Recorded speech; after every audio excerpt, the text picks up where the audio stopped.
Esam kārtējā bebru vietā. Ir sūdzības no Latvijas valsts mežiem, ka ir bebru uzpludinājums. Vienu dambīti jau atrakām. Ūdens notecis ļoti. Nav krituma. Bet neko, darbiņš viens. Šis ir minimāls maziņš, pavisam dambīts, bet tas ārprāts laikam tur ir uz priekšu. Iesim skatīsimies, kas tur ir darāms. Pie nepieciešamības līdzi ir standarta instrumenti, kā programma minimums, slazdi. Šobrīd paņēmu tikai 3, jo es nezinu situācijas, neesmu te ārkārtīgi ilgi bijis. Atkarībā no situācijas varbūt vajadzēs arī vairāk slazdus, mačetīte, super instruments bebru cīnītājiem lāpsta, garie zābaki, ekipējums. Un iesim skatīsimies, kas tur uz priekšu notiekās. Esam nonākuši tajā laikam pamat problēmas vietā. Kā redzams, uzpludinājums ir. Te ir vecs dambis, kas savulaik jau ir jaukts, bet bebrs ir pamanījies viņu atkal atkārtoti sabūvēt. Vispār šādās situācijās es ieteiktu, tieši runājam pa dambi augšanu, tad to dambi sāk jaukt no apakšas.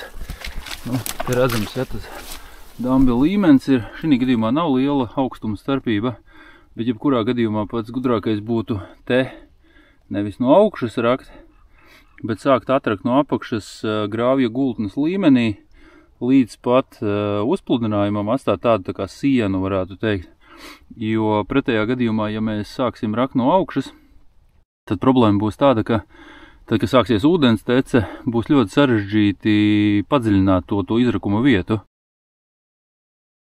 Gudrākais būtu sākumā nerakt dambi, bet salikt slazdus.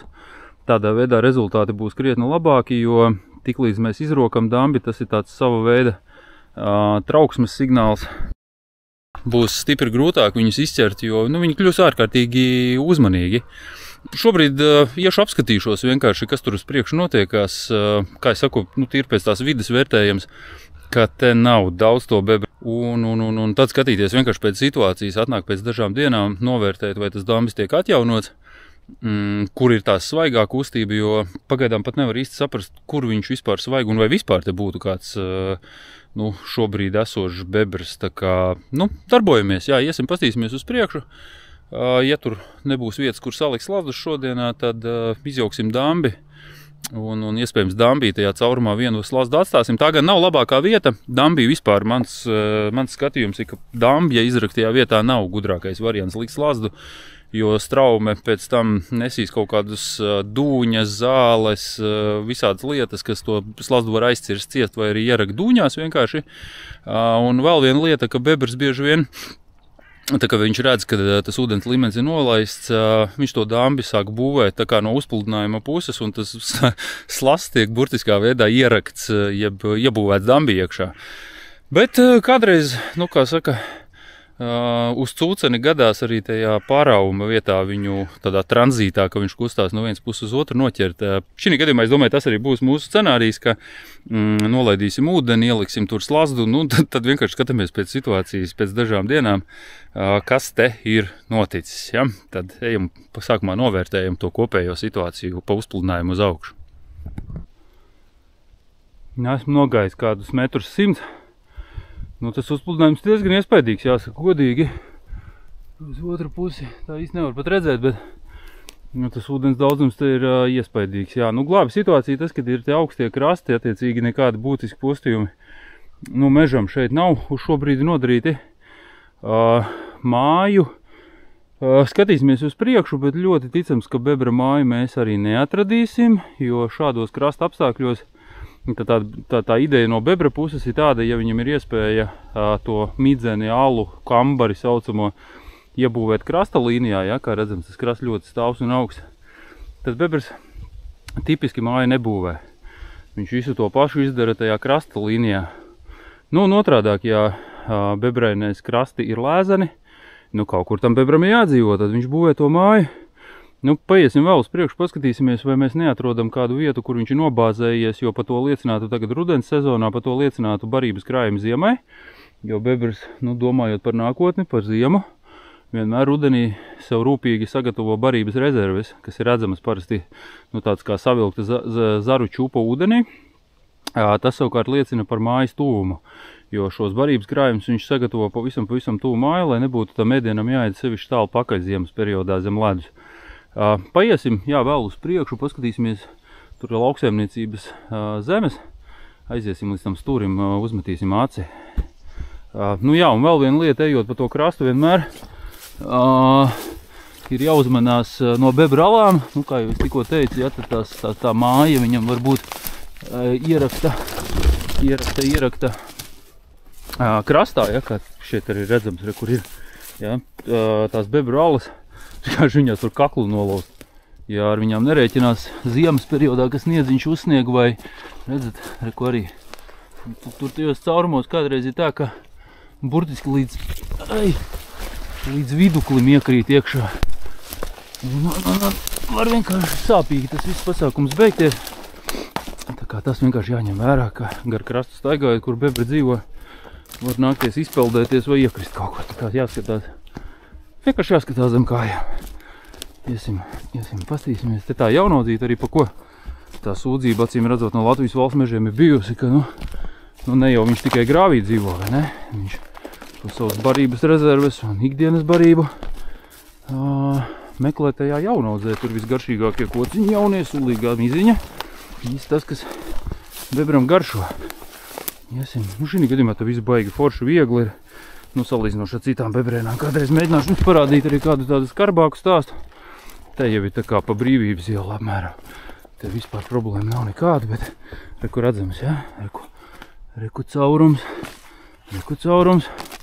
Nu, tas stāsts, ka skatīties zem kājām. Viss ir vienās. Un kādreiz te ir baigais tusiņš bijis ar bebriem. Bet šobrīd izskatās galīgi nekaitīgi. Nu, tas tikai priecē. Gan no mežsaimniecības viedokļa, gan no lauksaimniecības viedokļa, gan no medniecības viedokļa. Ka te nebūs baigais stāsts. Vieta, neteiksim specifiska, bet īpatnība tāda, ka te nevar piebraukt nekur. Nākās te, reku ir tāds foršāks caurums, tas jau varētu būt tāds gandrīz līdz viduklim. Kā nevar piebraukt ar mašīnu nekur klāt. Attiecīgi visi slazdi, viss, ja arī to bebru noķer, un te ir kaut kāds puskilometrs aptuveni, ko čāpoja uz jebkuru pusi būtību. Kā tas bišķiņ tā kā apgrūtina to situāciju, bet kopumā viss te diezgan tādā čiliņā. Ja mēs esam nonākuši līdz laukam, ūdens padaudz grāvī, bet, nu, kā redzams, te pēc tā līmeņa, ja, līdz tam laukam tur vēl ir tālu un lauksaimniekam diez vai tas traucē pagaidām. Nu, nekādas šausmīgas postu darbs tur aiziet mūsu tas, tad distance kā 200 metru to uzpludinājumu. Nekādas postu darbs šausmīgas pagaidām tas bebrs te nav izdarījis, bet, nu, ja jau sūdzības ir, tad darīsim savu darbu, vai ne? Jā, kā es minēju, šī gadījumā gudrākais manā skatījumā ir nolaist ūdeni, kontroles slazdus atstāšu, vienu droši vien tajā caurumā, kur nolaidīsim dambi, un varbūt atseksies kāda šļoka vēl vai caurums, kur var būt, bet, nu, tas tāds pēc situācijas. Un atstāsim kontrolē vienkārši šito vietiņu es teiktu, droši uz nedēļu. Pēc tam atbraukšu, apstīšos, un tad pēc situācijas, ja tas bebrs būs te parādījis savu darbību, pirmkārt būs baigi labi redzams, kur tad tas aktivitāte notiekās, kur viņi ir. Attiecīgi būs labi saprotams, kur tos slazdi ierīkot, vai ja uznāks lusta, varēs atnākt arī pakaifot vakarā, pasēdēt, pabaudīt svaigu gaisu. Jā, tā kā dosimies atpakaļ pie dambja. Tad sākumā atbrīvosim darba vidi. Tas gan, protams, nav obligāti, bet pašam pēc tam vieglāk ir.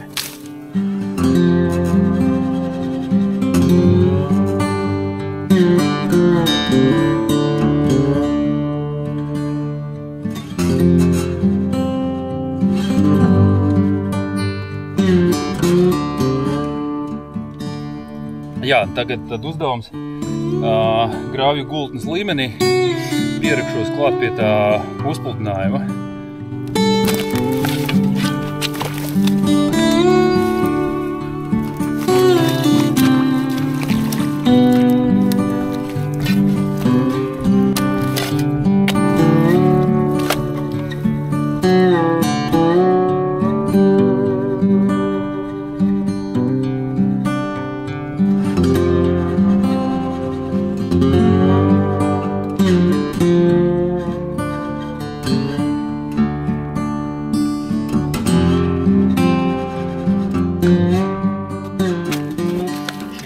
Aiznesīs ūdens projām, var ārā nerakt. Tas, kas ir mīksts, tas viss aizpeldēs.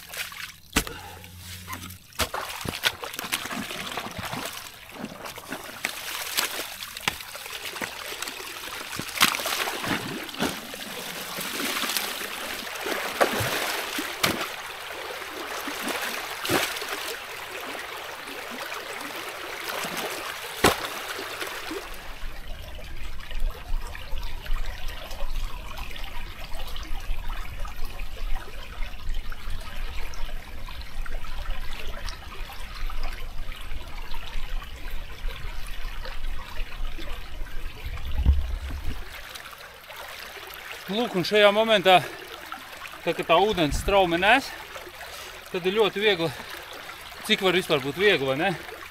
Tad salīdzinoši viegli strādāt ar lāpstu, jo tā plūsma straume stum to lāpstu un atliek tikai to gultni tā piepacelt. Ūdens straume viņu no lāpstas aiznes uzreiz prom. Un šitais ir tas īstais moments, ka to gultni, jo tas laiks nebūs ilgs, kamēr tā straume būs ļoti izteikta, jo drīz vien tie ūdens līmeņi izlīdzināsies un tā strauma nomierināsies. Attiecīgi, tad to vairs izdarīt nevarēs. Tāpēc jāizmanto šis moments ir, lai veidotu tā kā jaunu gultni tajā dambja izraktajā vietā. Tad tas ir nosacīt vienkārši izdarīt.